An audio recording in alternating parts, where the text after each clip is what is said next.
Hello children, welcome to असा education. आज हम आपको लिखवाएंगे पॉल्यूशन यानी कि प्रदूषण पर निबंध, जो कि काफ़ी इम्पॉर्टेंट है, परीक्षाओं में अक्सर आता है। तो आप इसको ध्यान से सुनिए और समझिए, याद कर लीजिए। तो आइए देखते हैं कि इसकी स्टार्टिंग कैसे करेंगे। तो सबसे पहले हम लिखेंगे प्रस्तावना, फिर हम लिखेंगे प्रदूषण के प्रकार, फिर हम लिखेंगे जो प्रकार होते हैं उनके क्या कारण हैं, उनके क्या नुकसान है और उसका क्या उपाय है। तो प्रस्तावना में देखते हैं क्या लिखा जाएगा। तो हमारे देश की, हमारे पृथ्वी की सबसे बड़ी समस्या है प्रदूषण। प्रदूषण की वजह से पृथ्वी का भविष्य खतरे में है। प्रदूषण की वजह से ही जीव जंतुओं को और मनुष्यों को पृथ्वी पर अपना जीवन व्यतीत करने में परेशानियां होती हैं। प्रदूषण के कितने प्रकार होते हैं? वैसे तो पृथ्वी पर बहुत सारे प्रदूषण हैं और इन्हीं की वजह से पृथ्वी का भविष्य खतरे में है, लेकिन मुख्य रूप से जो प्रदूषण है, पॉल्यूशन है, वो 4 प्रकार के होते हैं। सबसे पहला है जल प्रदूषण, मतलब जल का प्रदूषित होना। इसकी क्या वजह है? तो आज के आधुनिक समय में जल प्रदूषण जो है बहुत तेज़ी से फैल रहा है। जैसे जैसे हम विकास कर रहे हैं उसी तरह से प्रदूषण भी बढ़ रहा है। जल प्रदूषण सबसे ज़्यादा फैक्ट्री के जो रासायनिक और गंदे पानी होते हैं उनका जो बहाव होता है वो नदी की तरफ होता है। तो जब साफ़ पानी में गंदा पानी मिल जाता है तो पूरा पानी प्रदूषित हो जाता है। तो जल प्रदूषण साफ़ पानी में कचरा फेंकने, जानवरों को नहलाने से भी होता है और बहुत से कारण हैं जिनकी वजह से जल प्रदूषित हो जाता है। नुकसान क्या है इसके? अगर इसी तरह से जल प्रदूषित होता रहा तो भविष्य में साफ़ पानी की समस्या पैदा हो जाएगी, हमें साफ़ पानी नहीं मिलेगा। आज के समय में बहुत से ऐसे स्थान हैं जहाँ पर पीने के पानी नहीं मिल रहे हैं, मतलब जो पानी है वो प्रदूषित होता है, उसमें बहुत गंदगी आती है। लोग पानी पीने के लिए कई किलोमीटर दूर चलकर जाते हैं और पानी लेकर आते हैं। जहाँ पर पानी मिलता है वो प्रदूषित होता है, पीने लायक नहीं होता। अगर इसी प्रकार जल प्रदूषण बढ़ता चला गया तो भविष्य में पृथ्वी पर मनुष्य और जीव जंतुओं का जीवित रहना मुश्किल हो जाएगा।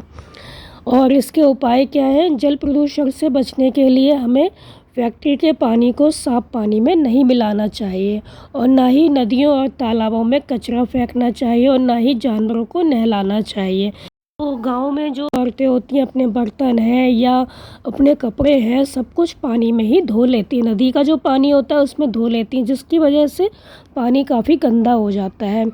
और हमें जितना हो सके अधिक से अधिक पेड़ लगाने चाहिए। फिर है आपका वायु प्रदूषण। तो वायु प्रदूषण के क्या कारण हैं, उसके क्या नुकसान है, उसके क्या उपाय हैं?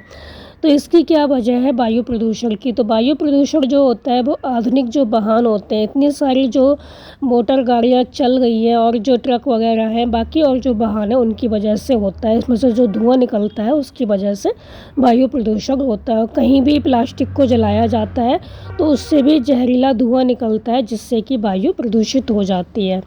नुकसान क्या है इससे? वायु प्रदूषण के ज़्यादा होने से क्या होता है, हमें सांस लेने में दिक्कत होने लगती है। जीव जंतुओं को सांस लेने में कठिनाई होती है और जो मनुष्य हैं उनको बहुत ज़्यादा कठिनाई होने लगती है सांस लेने में और इससे मृत्यु भी हो सकती है। उपाय क्या है? वायु प्रदूषण को कम करने के लिए हमें ज़्यादा से ज़्यादा पेड़ पौधे लगाने चाहिए और कहीं भी आने जाने के लिए हमें बैटरी से चलने वाले वाहनों का इस्तेमाल करना चाहिए। और कहीं पास में जाना है तो हमें पैदल चले जाना चाहिए या साइकिल पे चले जाना चाहिए, जिससे कि वायु प्रदूषण नहीं होता है। फिर है मृदा प्रदूषण। मृदा प्रदूषण मतलब होता है उपजाऊ भूमि जो होती है उसका प्रदूषित हो जाना, जहाँ पर हम फसलें उगा सकते हैं वो प्रदूषित हो जाए। इसकी वजह क्या है? हम जो प्लास्टिक फेंक देते हैं, टायर हैं या खेतों में जो दवाइयाँ डाली जाती हैं उनकी वजह से जो उपजाऊ मिट्टी होती है वो प्रदूषित हो जाती है। इसके क्या नुकसान होते हैं? तो मृदा प्रदूषण के फैलने की वजह से मिट्टी उपजाऊ नहीं रहती और उसमें कोई फसल नहीं हो पाती है। पेड़ पौधे सही से उत्पन्न नहीं होते, जिसकी वजह से वायु और जल प्रदूषण जो है वो बढ़ जाता है। तो अगर पेड़ पौधे नहीं होंगे तो क्या होगा? वायु प्रदूषित हो जाएगी और जल प्रदूषण भी हो जाएगा। उपाय क्या है? तो मृदा प्रदूषण को कम करने के लिए हमें मिट्टी पर प्लास्टिक वगैरह है वो नहीं फेंकनी चाहिए, थैलियाँ जो हैं वो नहीं फेंकनी चाहिए और खेतों में आवश्यकता के अनुसार ही दवाइयाँ डालनी चाहिए और जैविक का इस्तेमाल करना चाहिए। फिर अगला है ध्वनि प्रदूषण। ध्वनि प्रदूषण क्यों होता है, क्या नुकसान है, क्या उपाय है? तो ध्वनि प्रदूषण क्यों होता है, हम जो वाहन लेके जाते हैं उसमें काफ़ी ज़्यादा आवाज़ें होती हैं, हम उसमें फालतू में जो हॉर्न है वो बजाते रहते हैं। और जब किसी भी जगह पर उत्सव या समारोह होता है उसमें जो हम स्पीकर लगाते हैं उससे जो तेज़ ध्वनि निकलती है उसकी वजह से होता है ध्वनि प्रदूषण। मतलब कहीं भी तेज़ आवाज़ में कुछ भी चल रहा होगा तो उससे होगा ध्वनि प्रदूषण। नुकसान क्या है, ध्वनि प्रदूषण की वजह से ही इंसान को कम सुनाई दे सकता है। ध्वनि प्रदूषण से मनुष्य के शरीर में कई प्रकार की बीमारियां भी उत्पन्न हो सकती है। उपाय क्या है, ध्वनि प्रदूषण को कम करने के लिए हमें बिना किसी ज़रूरत के वाहन के जो वाहन होते हैं उसमें हॉर्न होता है उसको नहीं बजाना चाहिए। और समारोह में कोई भी हम लाउड स्पीकर लगाते हैं तो उसकी आवाज़ हमें बहुत कम रखनी चाहिए, बहुत तेज़ आवाज़ में हमें लाउड स्पीकर नहीं चलाने चाहिए।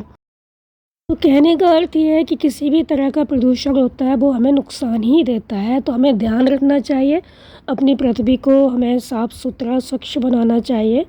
तो ये था आपका निबंध प्रदूषण पे। आप इसको अच्छे से समझ कर याद कर लीजिए। हमारे चैनल असह एजुकेशन को लाइक कीजिए, सब्सक्राइब कीजिए और शेयर करना बिल्कुल मत भूला करिए। Thank you.